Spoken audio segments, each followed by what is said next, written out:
कच्चे मकान में सरस्वती अपने 12 साल के बेटे अर्जुन के साथ रहती थी। पति के गुजर जाने के बाद वही उसकी दुनिया थी। उसका सपना था अर्जुन पढ़ लिख कर बड़ा आदमी बने, लेकिन किस्मत बेरहम थी। उसकी एकमात्र 1 एकड़ जमीन सड़क चौड़ी करने में चली गई। सरकार से जो थोड़े पैसे मिले वो पुराने कर्ज उतारने में खत्म हो गए। अब न बेचने को कुछ था, न बचत, न कोई सहारा। फिर भी हर सुबह वह भगवान शिव के छोटे से मंदिर में चढ़ावे की थाली जरूर सजाती। उसका विश्वास था भगवान को भोग लगेगा तो मेरा घर कभी खाली नहीं होगा। उस दिन भी जब घर में सिर्फ मुट्ठी भर चावल बचे थे, उसने खिचड़ी बनाई और शिव जी के सामने रख दी। कहीं दूर कैलाश पर्वत पर भगवान शिव मुस्कुरा उठे। उन्होंने भोग का स्वाद नहीं बल्कि भक्ति की मिठास चखी थी। उनकी आंखें नरम पड़ी। शायद अब उसकी प्रार्थना सुनने का समय आ गया था। अगली सुबह मंदिर से लौटकर सरस्वती घर की चौखट पर बैठी थी कि अचानक एक अजनबी वहां आया। दाढ़ी मूंछ वाला, सफेद कपड़ों में, हाथ में बस एक लाठी और कंधे पर छोटा सा झोला। उसने नम्र स्वर में कहा, माँ 2 दिन से भूखा हूँ, कुछ खाने को मिल जाएगा। सरस्वती के पास खुद के लिए भी मुश्किल से चावल था, फिर भी उसने मुस्कुराकर कहा, रुक बेटा, अभी बना देती हूँ। उसने बचे हुए चावल में पानी और नमक डालकर खिचड़ी बनाई और सामने परोस दी। अजनबी ने आंसुओं से भरी आंखों से वह थाली खाई और बोला, माँ आपका ये अन्न मेरे लिए अमृत है। खाना खत्म कर वो उठा और जाते जाते बोला, जल्दी ही आपके घर खुशियों का दीपक जलेगा। सरस्वती हैरान रह गई। ये साधारण इंसान था या भगवान का कोई दूत? कुछ दिन बाद वही अजनबी फिर घर आया। उसने सरस्वती से पूछा, माँ क्या मुझे कुछ काम करने को मिलेगा? सरस्वती ने नम्रता से कहा, मेरे पास तुम्हें देने के लिए पैसे नहीं है। अजनबी मुस्कुराया, नहीं माँ, मुझे पैसे की जरूरत नहीं, बस मुझे खाने में हिस्सा दो, दिन में 3 बार।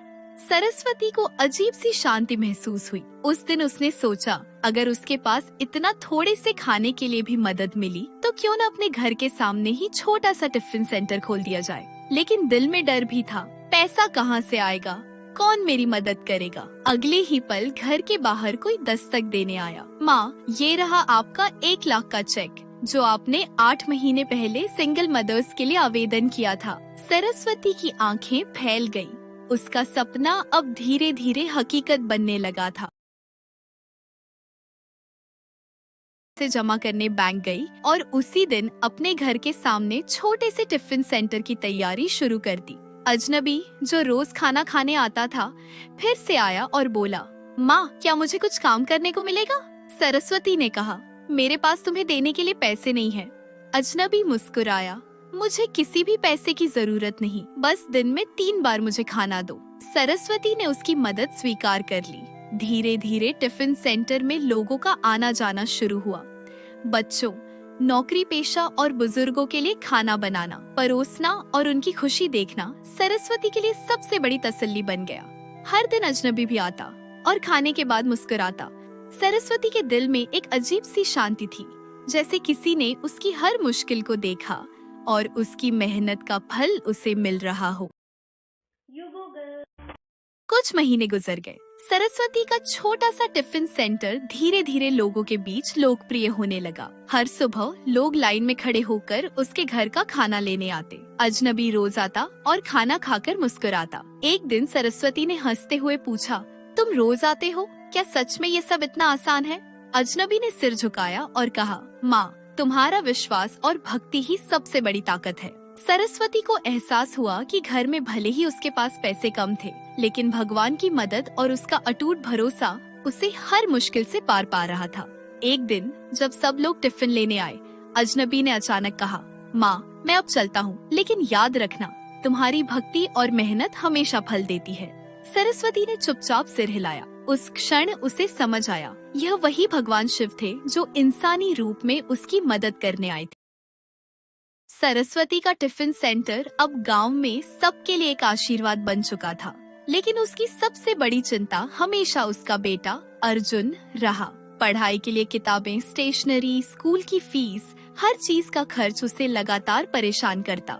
एक दिन अजनबी आया और मुस्कुराया, माँ अर्जुन के लिए क्या कुछ कर सकती हूँ? सरस्वती ने हंसते हुए कहा, तुम्हें पैसे की जरूरत नहीं है, बस दिन में 3 बार खाना खाओ। अजनबी ने सिर हिलाया और कहा, नहीं माँ, मैं जानता हूँ कि तुम्हारा डर क्या है। अर्जुन के लिए मैं कुछ मदद कर सकता हूँ। उस दिन से अर्जुन की पढ़ाई के लिए किताबें और स्टेशनरी आसानी से मिलने लगी। गांव के लोग भी टिफिन सेंटर के काम में हाथ बटाने लगे। सरस्वती ने महसूस किया कि भगवान शिव ने उसे सिर्फ टिफिन सेंटर ही नहीं दिया, बल्कि अर्जुन की पढ़ाई और भविष्य के लिए भी आशीर्वाद भेजा।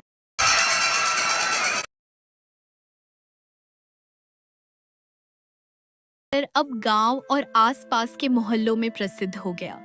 रोज नए ग्राहक आने लगे और सरस्वती का मन गर्व से भर गया। अजनबी रोज खाना खाने आता और सरस्वती की मेहनत की सराहना करता। एक दिन उसने मुस्कुराते हुए कहा, माँ, देखो तुमने सबको खुश किया और तुम्हारा विश्वास ही सबसे बड़ी ताकत है। सरस्वती ने झुककर सिर हिलाया। उस दिन उसे एहसास हुआ कि भगवान शिव की मदद हर कदम पर उसके साथ थी। धीरे धीरे अजनबी ने गांव के अन्य जरूरतमंद बच्चों की पढ़ाई में भी मदद की। टिफिन सेंटर सिर्फ खाने का स्थान नहीं रहा, बल्कि गांव के लिए उम्मीद और प्रेरणा का केंद्र बन गया। सरस्वती ने महसूस किया कि भले ही उसकी मेहनत रोज छोटी लगती थी, भगवान की कृपा से हर प्रयास रंग लाता था। उसका विश्वास अब और भी मजबूत हो गया। पता है, कल रात मैं बिल्कुल नहीं सोई।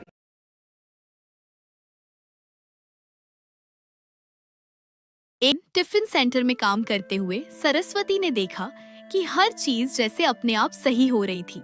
किराना, सब्जियां, पैसे सब समय पर आ रहे थे। गांव के लोग भी उसकी मेहनत की मदद कर रहे थे। अजनबी मुस्कुराकर बोला, माँ, तुम देख रही हो ना, सब कुछ आसान लग रहा है क्योंकि तुम्हारा विश्वास और भक्ति सच्ची है। सरस्वती ने हैरानी से पूछा, लेकिन कैसे? मैंने तो सिर्फ भगवान के लिए खाना बनाया था। अजनबी ने सिर झुकाया और कहा, माँ, जब इंसान का दिल सच्चाई और भक्ति से भरा हो तो भगवान अपने हाथों से मदद करते हैं। उस दिन सरस्वती ने महसूस किया कि अजनबी कोई साधारण इंसान नहीं था। उसका आने और हर कदम पर मदद करना सब भगवान शिव का आशीर्वाद था। अर्जुन भी अब पढ़ाई में तेजी से आगे बढ़ रहा था। सरस्वती के घर में खुशियाँ लौट आई थी। हर दिन टिफिन सेंटर चलाने का अनुभव उसे भगवान के करीब ले जाता।